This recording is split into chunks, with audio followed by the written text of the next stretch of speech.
The awakening is taking too long. Thank you, Lord. All right. Just find anything to complain about. The sky isn't blue enough. The sun isn't bright enough. The breeze isn't gentle enough. The stars aren't good enough. Find anything. You ain't around me. You ain't around me, brother. I don't want to hear you complaining, but God has been good to me. I don't have nothing to complain about.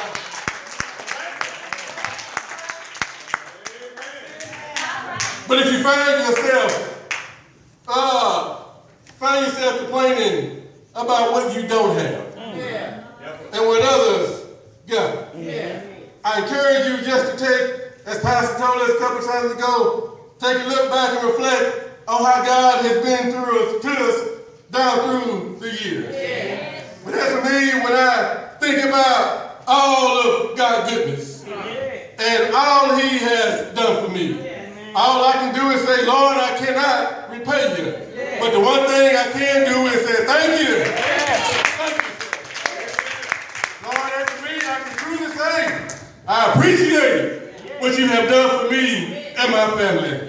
Thank you, Lord. All right. But as we hurry along here in this 24th chapter of our text, we see here in the first verse that Joshua, now 110 years of age, gathered all the elders, the judges, and the heads and the officials of Israel to Shechem, to address them in his final words of counsel and encouragement. It is an important friendship that we must point out that Shechem was a historical and significant religious landmark. Yeah, this is where, according to Genesis 12, the Lord appeared unto Abraham and made the covenant with him. And after the Lord spoke to him, it was then Abraham built his first altar unto the Lord.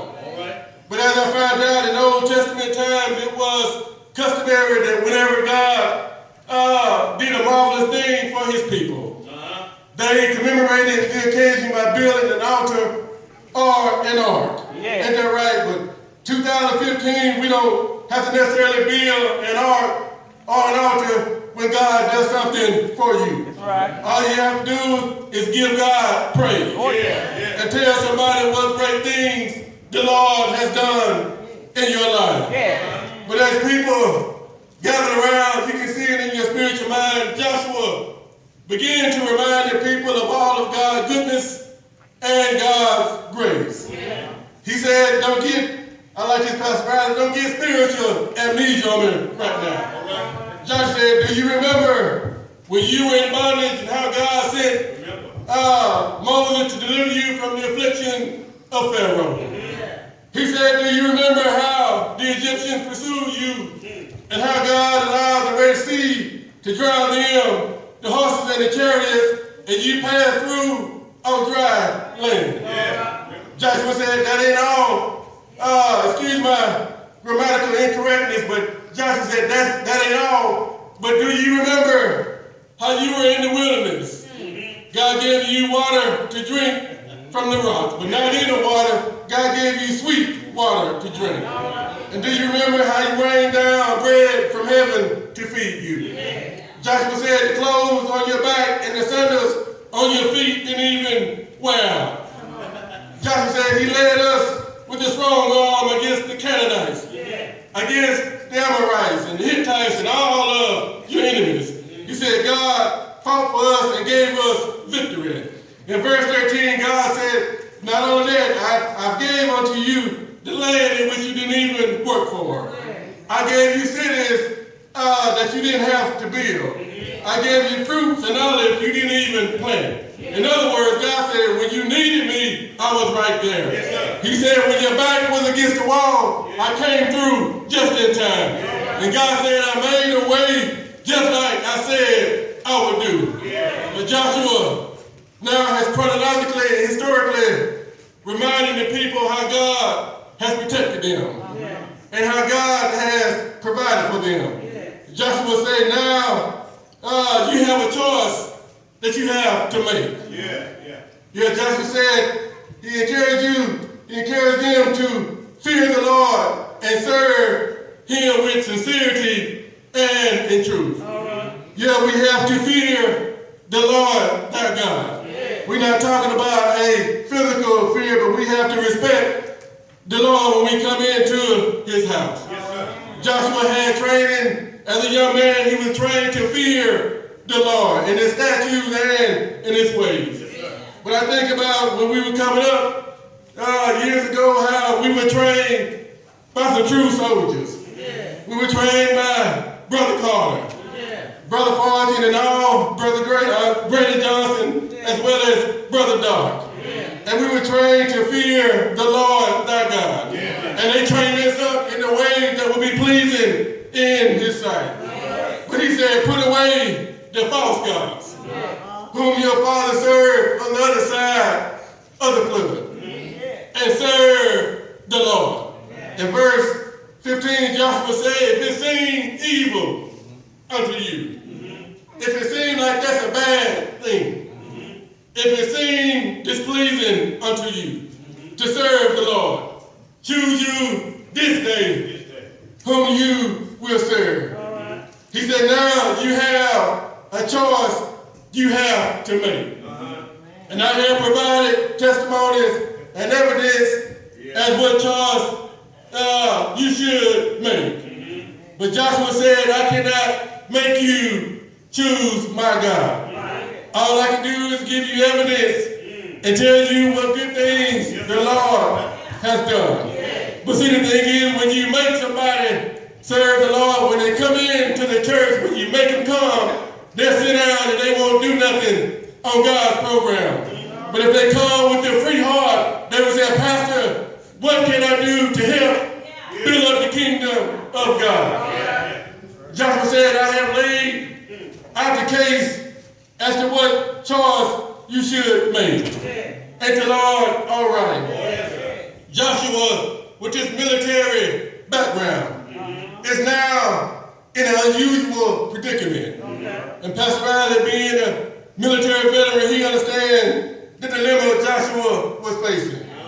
As a general, as a military strategist, a commander, Joshua was not used to giving choices.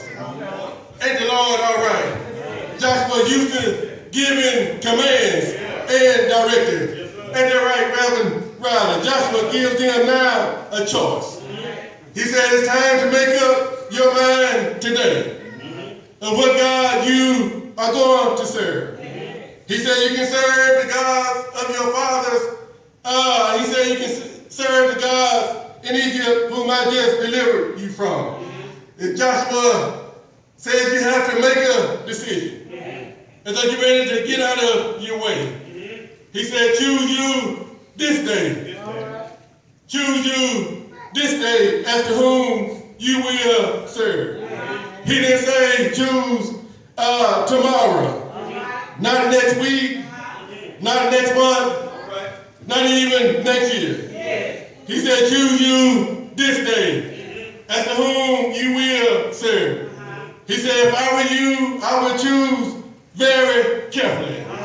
He said, you may choose the gods of your ancestors on the other side of the flood. He said, you may choose the gods of the Egyptians who I just delivered you from. Joshua said, I don't know what choice you will make. And I don't know whose side you are going to choose. But Joshua said, as for me and my house, we will serve the Lord. Is anybody going to serve the Lord like Joshua? Joshua said, I'm on the Lord's side. Is anybody on the Lord's side this morning? Joshua said, God has kept us. Joshua said, God has delivered us. Joshua said, God has fed us when we were hungry. Joshua said, God has made a way. Oh, yes, he did.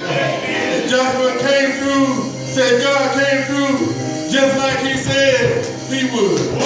The people said, let me think about it for a minute. The people said, Joshua, since you said all about God. The people said, we will serve the Lord.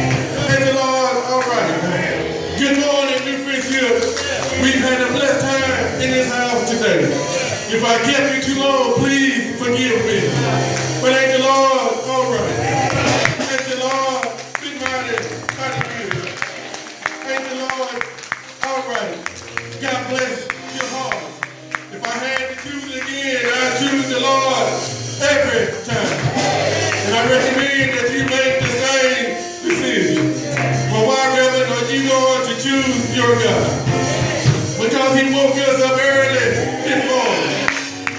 And my God started me on my way. My God keep on making a way for me.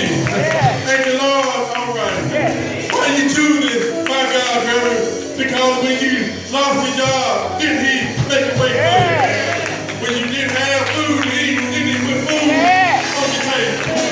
When you got in trouble, didn't God come to see about you? When you lost your joy, didn't God put gladness in your heart? When you were down and out, didn't God pick up your mind down here? Thank the Lord, all right. When you're making up your mind, you really get, don't worry about my choice. My choice has been even. And for me and my house, we will serve the Lord. I made my choice. And I made my choice. And I've decided to follow Jesus. Thank the Lord, all right. Y'all know Jesus. There's nobody that lives like Jesus. Nobody that died like Jesus. Y'all know he died, right? One Friday, they put a cross on his shoulders. They marked him up to the hill called Calvary. They hung him high and they struck him wide. He dropped his head and the lock on his shoulders. He died. Didn't he die? He died. Thank the Lord, all right. But he didn't stay there early Sunday morning. Early Sunday morning. He got up. All power in the name.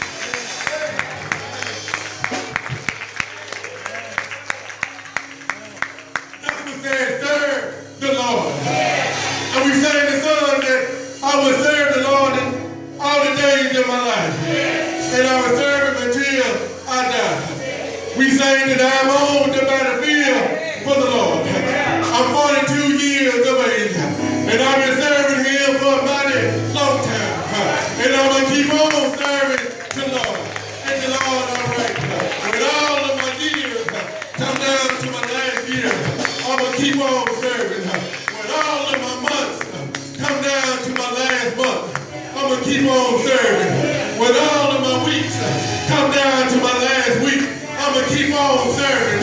When all of my days come down to my last day, I'm going to keep on serving.